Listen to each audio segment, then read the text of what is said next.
Welcome back once again, Spazites, to our final Transformers Bumblebee Cyberverse Adventures Mac Adam series review before we build Mac Adam. Today we have Thunderhowl, who I believe is an original character designed and introduced in the Cyberverse Adventures. And as you can see, he turns into a large wolf of sorts. Obviously a Cybertronian mechanical wolf, not a true beast former. But, yeah, let's get into it. We've got a cool sword and a really cool electrical lightning thing. And, wow, okay. Neighbor just started up his motorcycle right out my window, so I had to wait till he trailed off a bit. Now, I've already pre-cut this box to get all our pieces out. Thunderhowl himself, it does look like he is held in by one single plastic tie. Let's see, hopefully we've got the right instructions for this character, since... yeah, last, I think it was for our RC, Cyberverse RC, did not have the right instructions, and we have the right instructions. Yay! Or no, it was Soundwave who didn't have the right instructions. Okay. Anyway, let's see, he comes with just Mac Adam's head, a very small piece. Since with our next video we will be getting Mac Adam, I will take the head out and put it over here.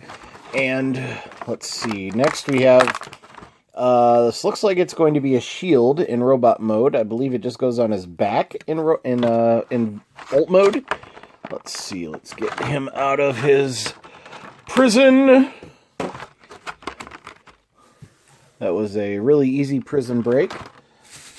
Put that there. Get his sword and energy beam out. This is really cool. I'm not sure if it actually hooks on. Like, I'm not sure if it can be used as a, you know, as one of these things. But it still looks really cool, so... Goes around his sword, and it acts as a cool energy thing for his sword, which I think is really cool in and of itself. I think that's a really cool feature. Anyway, let's get him out.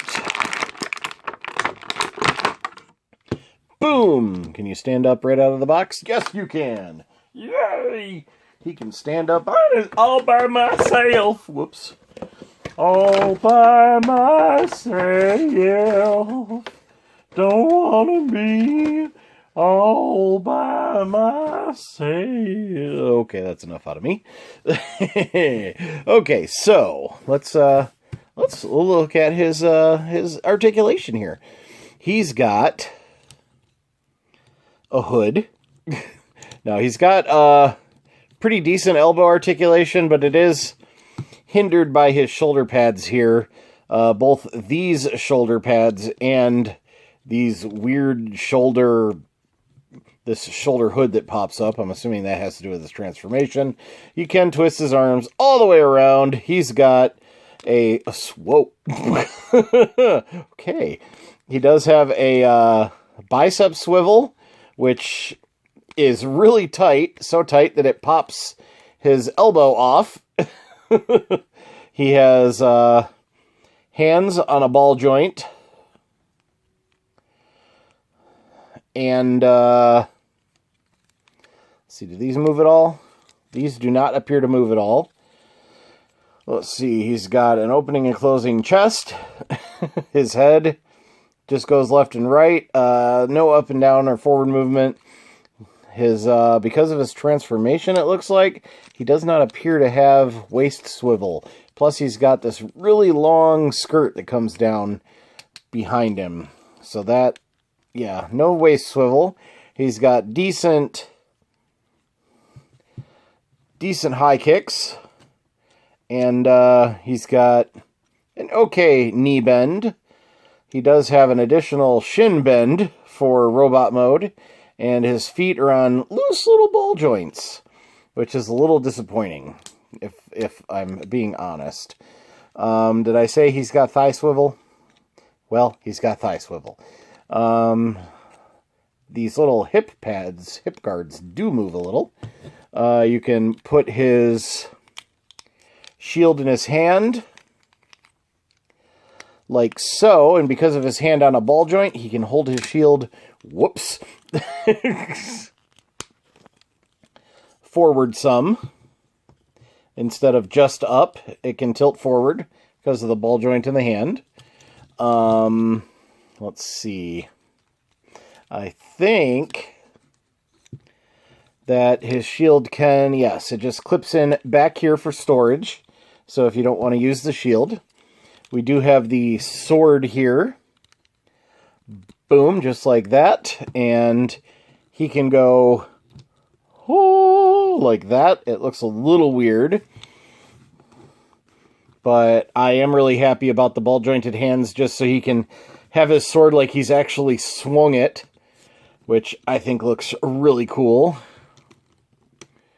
And because of him being able to hold his shield, or no, because he doesn't hold his shield there, he holds it in his hand.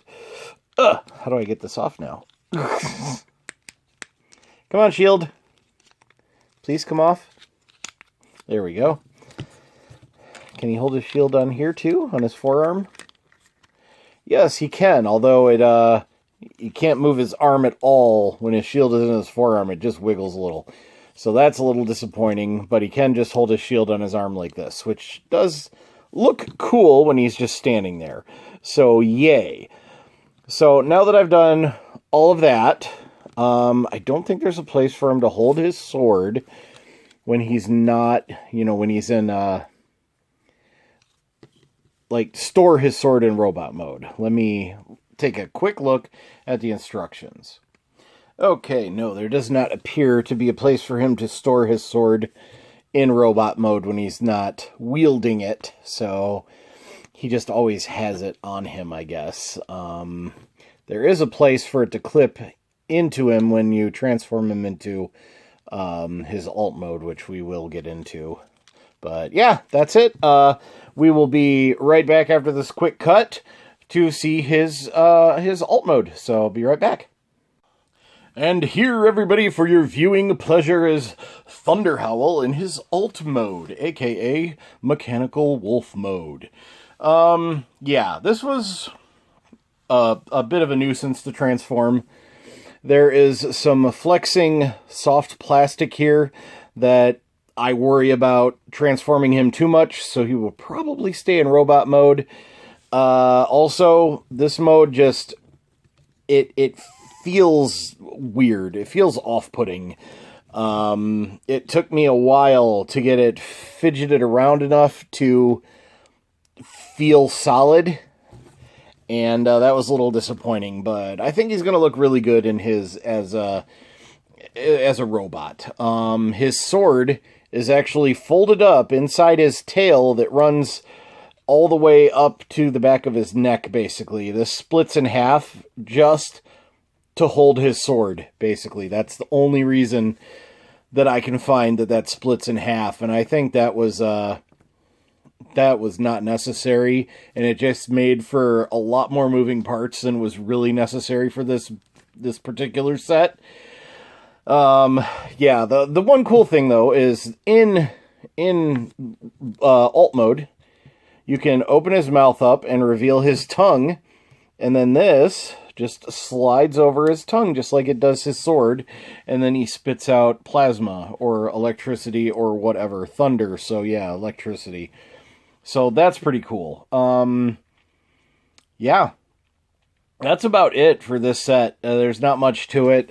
He's still got almost full pulsability of all of his limbs, just because you basically just fold some stuff out and then put him on his belly. And now he's just crawling around in his stomach. So this wolf head was pegged in down here as his chest. So you flip that out, do a couple other things, and then there you are. I know I'm simplifying it.